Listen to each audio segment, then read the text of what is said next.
की ॲलोपॅथीची जी औषधं असतात ती जनरली कडू असतात आणि लहान मुलांमध्ये जसं तुम्ही म्हणाल की सीझननुसार तर आजारी पडतातच, लहान असो की मोठे.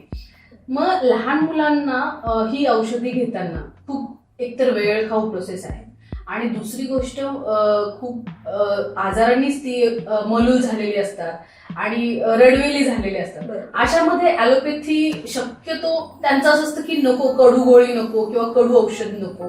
तर माझा स्वतःचा एक्सपिरियन्स आहे की माझा मुलगा जेव्हा होमिओपॅथीची औषधं घेतो तेव्हा त्याचं असं काही नसतं की तो स्वतःहून मागतो. तर या लहान मुलांच्या आजारामध्ये होमिओपॅथी कशी काम करते?